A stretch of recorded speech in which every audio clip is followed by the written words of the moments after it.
morning, everyone. I'm Krista Gardner. I have been with SEK since December of 2020, and I am out of our York office in Pennsylvania. I spend my time completely in the government and nonprofit space. And not only do I do audits, reviews, comps, 990's, but I also spend a lot of time with governments and nonprofits doing outsourced CFO and outsourced accounting services. And I'll hand it over to Greg. Hi, I'm Greg Hall. I'm work out at the Camp Hill office. I've been with SEK since 1990. I work with all sizes of nonprofit organizations, work with affordable housing organizations, and been primarily in the nonprofit sector, the affordable housing sector, my entire career here at SEK. So with that said, I know we're running behind. I'm going to jump right in here and start going through what we tend to look at. Last year, when we did this, we had some feedback that there'd like to be more discussion of the 990, some of the schedules that had come back. So thank you for providing us feedback, because it does make our job easier preparing for the next year's presentation. So thanks for doing that. So remember to fill out the surveys at the end.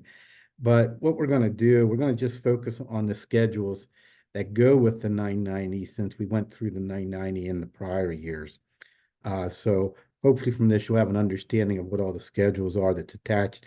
The IRS has schedules that range from Schedule A to R. Now, there are no P and Q schedules. P and Q, when they did the change of the 990 in 2008, were reserved for future use, but they have not used those schedules yet here for the organization. The first thing to know if you're going to need a schedule is if you're completing the 990 form here, and on page 3 of this form here, you'll see there's a list of questions and call it a checklist of required schedules. If you answer one of these yes, then you're going to be directed then to complete one of the schedules, which I had mentioned here. One of the schedules, and it could be several schedules here that the IRS has. Now, just as a point of reference, that prior to 2008, these schedules, the vast majority, were all required, but they were supposed to be attachments. And what was happening was no one was attaching them to the backs of the returns. So the IRS said, well, let's give them the schedules that we want in the format that we want. So I'm going to start here now and go to the first schedule, the Schedule A. And not all nonprofits complete this. The ones that do would be 501c3 public charities, and also any trusts that also have charitable interest or charitable trust that might be out there. So if you're a C5 or C6 or C7, you would not be completing the schedule, but public charities do. And what this does, it establishes why you are a public charity and not a foundation. And you can see on page 1, there's a number of boxes there. Based on what you are, you check the box, and then you still may have to complete another schedule, such as schools have to complete a Schedule E. Hospitals would complete a Schedule H. But the majority of the ones we do either answer number 7 or number 10 here. And I want to go into that a little bit more. Once you answer that questions, then you got to determine why you're still a public charity. And I want to point out that for the ones that have to complete, if we go to the next page there, Krista, that would be helpful. If you are one that relies primarily on grants, you'd be completing Part 2.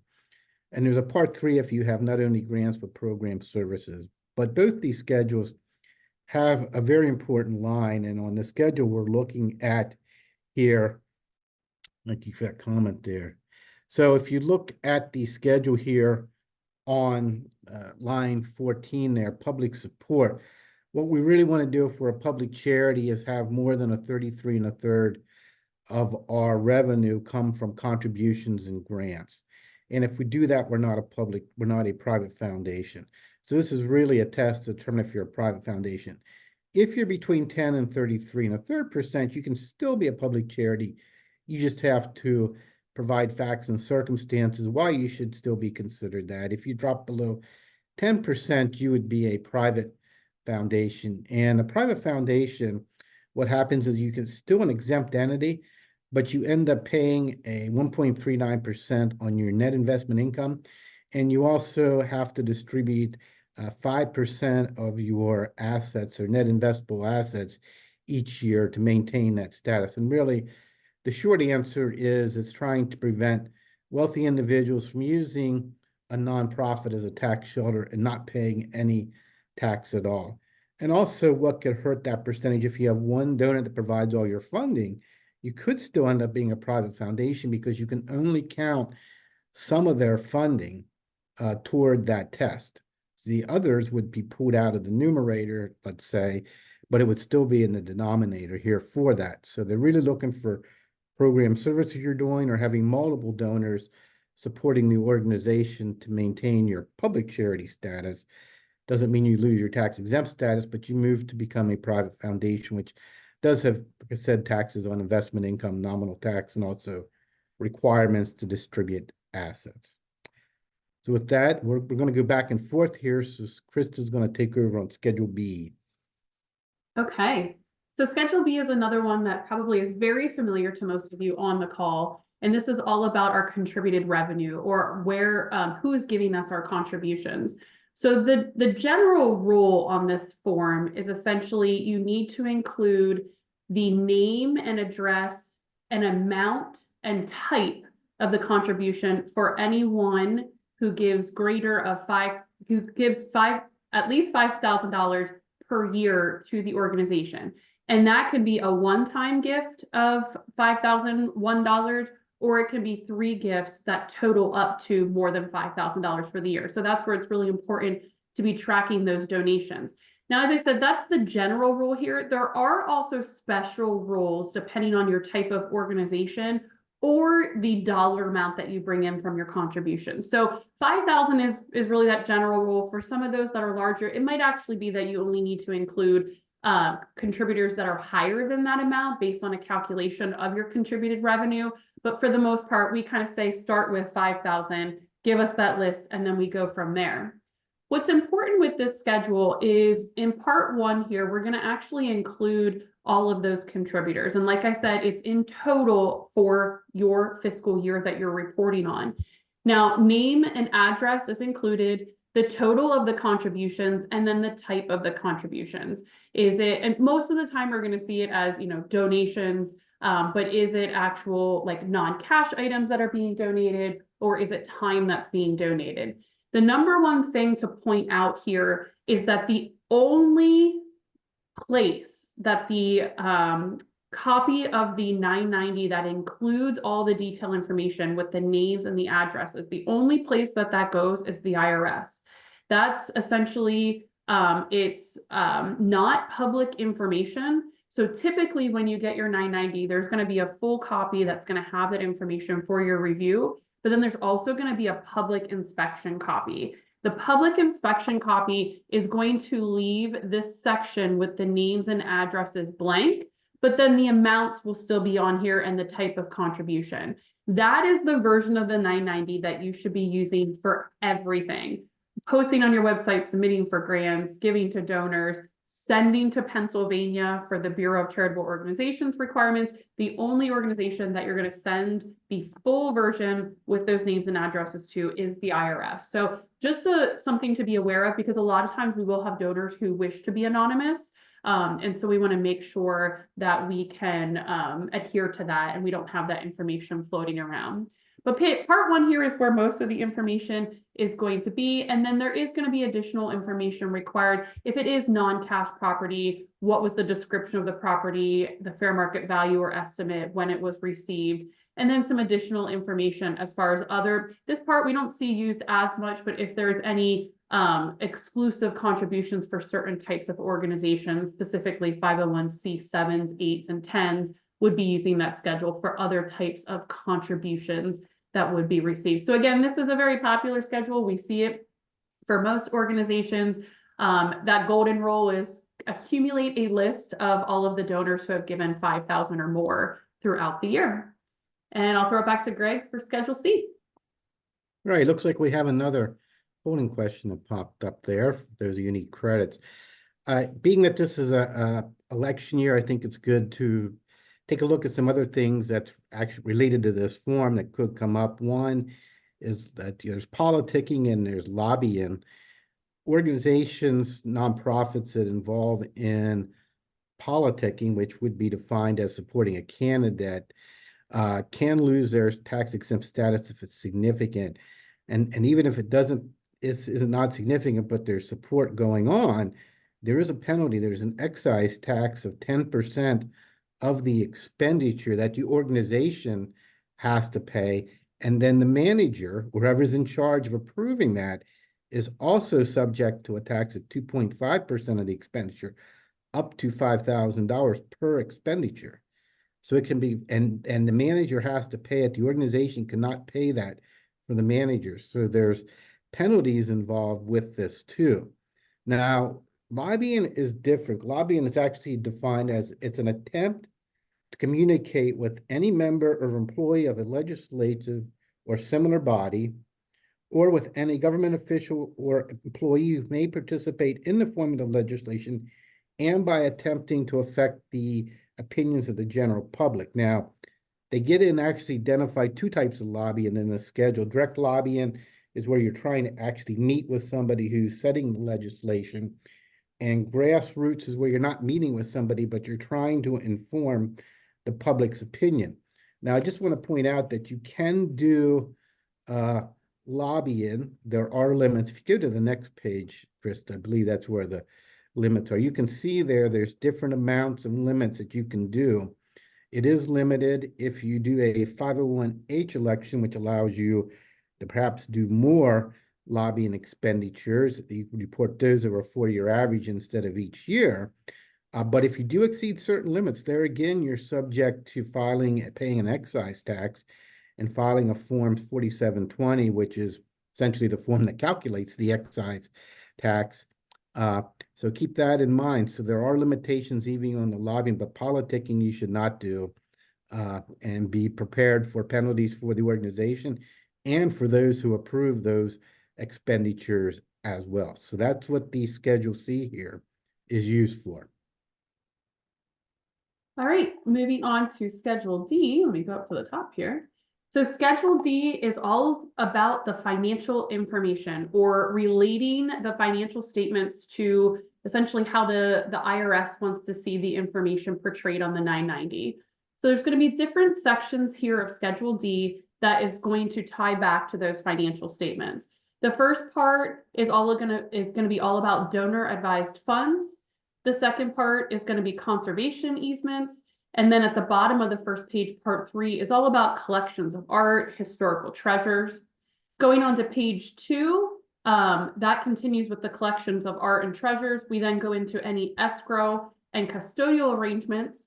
Part 5 is endowment funds. So some of you might be a little bit more familiar with this part of the schedule with endowment funds. Down at the bottom is one of the most used areas, and that's all about our property, plant, and equipment, or as they have it here, land, buildings, and equipment, essentially showing the cost basis, accumulated depreciation, and book value. Again, these items should tie back to our financial statements. Part 3 is then going to be types of investments. So part 7 is going to be page 3. Part 7 is going to be all types of investments. Part 8 is also program-related investments. And then there are areas here for other assets and other liabilities. And I'll point out, just as Greg kind of started us off with, essentially every time we answer a question on page 3 or 4 and a couple other areas of the 990 document, that's where you're going to know if you have to fill out each of these sections. And the nice thing about it is, if you do wonder, it's going to say, okay, if you were in 990 part 4, line 7, line 11C, and you said yes, or part 10, line 13, and you said yes, you need to have some sort of information here. So it is a lot, but luckily they do link back and forth.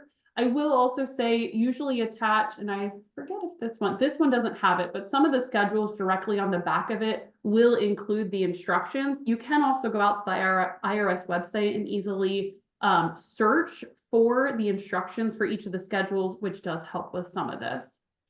Moving on then to page 4 is the actual reconciliation of revenue on the top and expenses here on the bottom, from the 990 to the audited financial statements. And there are things that can be different between the two schedules. And this is where that reconciliation helps us identify, okay, at the end, does it match? Some things that are shown differently or reported differently on the 990 versus the financial statements can be, bad debt expense, the way our investments are shown, any prior period adjustments, sometimes how event activity is shown. So here's where we're going to reconcile any of these differences between the 990 and the financials. And then at the very bottom of page 4 and going into page 5, it's all just supplemental information. So again, it's going to say, there might be some additional descriptions depending on how you've answered questions and the previous schedules, or if you need some additional space for any of the top areas to provide additional information. And with that, we'll go on to Schedule E. Hey, Greg, can I interrupt quickly? A question came in on the last schedule that you talked about. You had mentioned contributions over 5K. They're asking if it's for all over 5,000 or only if those contributions are used in that tax year.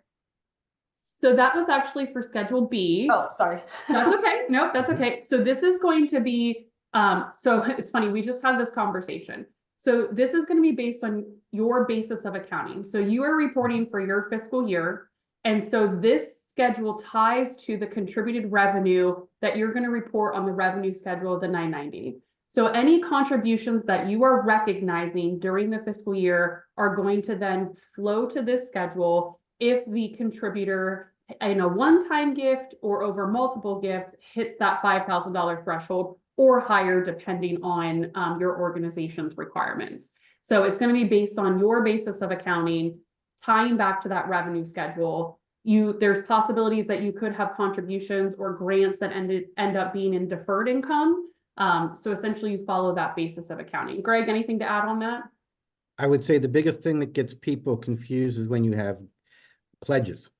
Yes. Because if your accrual basis pledges and they make a pledge, you recognize it on the schedule the year the pledge is made and recognized as revenue, not when it is collected. Correct. It all ties to your basis of accounting and how you report it. Yep. And if you're not on the accrual basis when it's collected, then it goes on that schedule. But that's the biggest thing that tripped people up. Okay. Hopefully that answered that question. Let's see. We are on E. I'm just going to go very fast. So schools have to complete the schedule. If you notice, a lot of it's on racial discrimination. If you're discriminating on any reasons, they want to make sure that you're making your information available to the public. If you have scholarships, assistance, discriminating race in any way against those, that's the big thing of that schedule here for schools is what they're looking at. So I'll go back to you, Krista. All right, Schedule F. So another one that probably isn't used by most on our call today, but this is any kind of activity that's happening outside of the United States. So if you have an office, if you have employees or agents outside the US, if there's any revenue generated, expenses, if there are grants that are being given to anyone outside of the United States, that's where this information would be reported. I think I have one entity that uses the schedule. There's information that needs to be reported on the first 3 pages. And then there's also then a part 4, which has some yes and no questions that need to be asked, which can then also lead to additional information. But again, I don't think the schedule gets used a lot by those of us that are attending here today. So we'll keep moving then to Schedule G. The biggest thing on that schedule, Krista went over that people tend to miss, if you could have investments that are foreign investments, and if it's over 100,000, then you would still need to complete that schedule, even though you might not have an income or have a lot of income that you can see coming off of that, you'd still be required to complete that schedule and report it. And that becomes hard because where is the assets held? Sometimes getting that information. But I'm on to Schedule G here, which has to do with fundraising and gaming. So if you're using professional fundraisers, you're having golf tournaments, you're having 5K walks, that information and the direct costs will be reported on here. If you're using gaming activities, which we described as pool tabs, bingo, tip boards, whatever you're using, there is a schedule in that. I think starts at the next page, Krista. Just go one page, flip to that. But if you look at the bottom, there's a lot more questions they get into about who's the gaming manager, who's responsible for conducting the games a chance, or do you have any licenses with the gaming activities? We at one time, a lot of the fire companies we did work with would be using gaming, and we completed a lot of these schedules, but a lot of the fire companies now unfortunately don't have the volunteer pool they used to, and it's not being completed. But if you are doing this, there's additional information and involved in the gaming part, much more so than the fundraising part. All right, next schedule is, Schedule H. This is all for hospitals. So just like the schools, this is additional information that is required for hospitals to fill out if they are filing a 990. It is very extensive. You can see it's 10 pages, and a lot of it surrounds any care that is donated, any charity care. But again, I don't think this is applicable to most of us, so we'll keep moving on to Schedule I. Okay.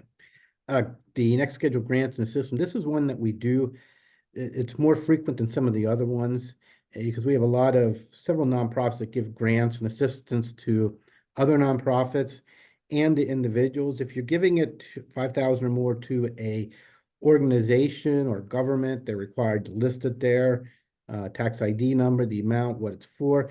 On the next page is where you'd list the contributions for the individuals. You don't need to list the individual's names. They just want to know the type of assistance, how much you're giving. And then the supplemental information, if you're giving scholarships, is where that would go. They do want you to describe or disclose how you go about awarding scholarships or grants to individuals or others, and that would go in the supplemental information. Next schedule is Schedule J. So a lot of us are possibly familiar with this, depending on who you need to include in your highly compensated employee disclosure on the officer and director schedule of the 990. So this would include any former officers, directors, trustees, key employees, or highest compensated employees that are also receiving any payments under deferred comp plans, also current employees that essentially are required to be included. And they're usually anyone that's making $150,000 or higher, or your highest paid individual at your organization. This schedule has a lot of questions that are really about governance and oversight related to benefits or payments to those highest paid or highest compensated individuals. And compensation does include wages and benefits. And one of the things that I'll point out here is number 3, which usually a lot of watchdog sites will focus on, is essentially how the pay is set for the CEO or executive director. Is there a compensation committee? Do you use an independent consultant? Is there an employment contract? Are there compensation surveys that are done? Does the board or compensation committee approve it? That's a big one to kind of focus on if you need to fill out this schedule that, again, like I said, a lot of the watchdog or nonprofit rating sites have on here. There's a lot of information on this schedule that kind of goes forward. You'll see there are some sections specific for certain types of organizations, but it's really detailed on kind of fringe benefits, extra pay. We won't get into it, but because we try to keep our time short, but there was a scandal in like 1992 related to the United Way and a former CEO that was using a lot of first class travel and essentially fraudulently using funds of the United Way to pay for girlfriends' travel and gifts. And so this schedule is really to say, how are we making sure that the board has oversight and governance to those top paid individuals of the organization? Okay. Next up then is Schedule K. Yeah, the schedule is required if you had, this is interesting, required if an organization had outstanding principal on a tax-exempt bond of $100,000 or more as of the last day of December 31st, 2022. And it goes through a lot of questions, but you might say, what's so important about that? Those of you that are old enough to remember, the IRS did a survey of any of these holding tax-exempt bonds in the early 2000s. It was a voluntary survey, except they included wording saying that you can be audited if you don't respond, which sort of forced everybody to respond. And they were looking for compliance with tax-exempt bonds. particularly the arbitrage rebate calculations. And what I mean by arbitrage rebate is that if you borrow tax-exempt money as a nonprofit or governmental entity, the purpose is to use it on projects and not earn interest over and above what you're paying on the bondholders for that. And that would be the arbitrage, and that is to be remitted to the IRS every 5 years. So they discovered there was a lot of non-compliance with the bond requirements related to tax-exempt bonds. So this schedule here actually came out of that survey that the IRS conducted in the early 2000s. And these were a result of highlights of where they found issues of non-compliance. Here, most of our clients get the money, they use it on building projects, which is fine. There's very little interest earned, but you could have a government that did a $500 million bond issue, but they're going to do projects over a 5-year period. So they're going to be holding a significant amount of money during that period of time. And the rule is you can't make money on tax-exempt money. If you do, it goes back to the federal government there. So just keep that in mind. Tax-exempt bonds, you have a schedule, and they're really looking for compliance here with the requirements of having those bonds outstanding. Okay, a couple more schedules to go here. Schedule L is all related to transactions with interested persons. So interested persons are going to be former or current officers, directors, trustees, and key employees, the creator or founder of the organization, anyone who's considered a substantial contributor, so contributing over $5,000, family members of any of these individuals, or any other entity that would be controlled at least controlled of 35% or more by any of those people. So any other entity that is related to those individuals or interested persons. So the type of things that would need to be reported here are going to be excess benefits, any loans to or from these individuals, grants or assistance that benefit them, any business transactions at all, even if it's like a vendor relationship. If all payments exceed $100,000, or a single payment would be $10,000 or 1% of total revenue. And then if there's any joint ventures or any other transactions with those types of individuals, that would need to be included here. So again, I don't think it's one that we run into as often as others, but that's something to be thinking about, especially in the related parties that have to be identified anyways, making sure that if there are any of these transactions, they're reported correctly, and you want to make sure that the board is understanding and approves of those type of transactions. Schedule M. Schedule M is the non-cash contributions. That's required if you report 10,000 or more of non-cash contributions. Basically, just ask for the types of contributions and the amounts. Keep in mind, it does have at the bottom ask if you have a gift acceptance policy and what you do when you receive a quote non-standard gift, how you're supposed to handle that too. So there are just some ideas and some policies you may have. You haven't thought about that yet. Schedule N is going to be required if you're liquidating, terminating, dissolving the organization or any significant amount of assets. And it's required essentially if it's going to be dissolved by a sale, exchange, or a disposition of at least 25% of its net assets. So there's information on here that's going to be required if you've completely dissolved during the year or if you're in the act of dissolving. Schedule O. I got the Schedule O is basically a catch-all. Anything that doesn't fit on one of the other forms that the IRS wants to know about, narratives on programs, narratives on reviewing 990, officers comp, that ends up going on the Schedule O here. So it's a catch-all of where it doesn't go anyplace else, it ends up here. All right, I think as Greg mentioned beforehand, we'll notice some letters that are missing. So we jump from O to R. We actually looked it up and they are being held in case they need to add schedules in the future. And so then that brings us to our last schedule that is out there, Schedule R, and that's related organizations and unrelated partnerships. And this is really in regards to if there are any other companies, whether or not they are tax exempt or taxable companies or entities like an LLC that are related to an individual related to your organization, the nonprofit organization that would need to be disclosed here, asking information for the type of the entity, what the assets were, what the control relationship looks like, etc. So one that I don't think we see very often, but is out there if there are any of those kind of related organizations. I think another polling question just popped up, so make sure you catch that. And that's all that we have, but I will pause here and we can see if there are any additional questions on the schedules.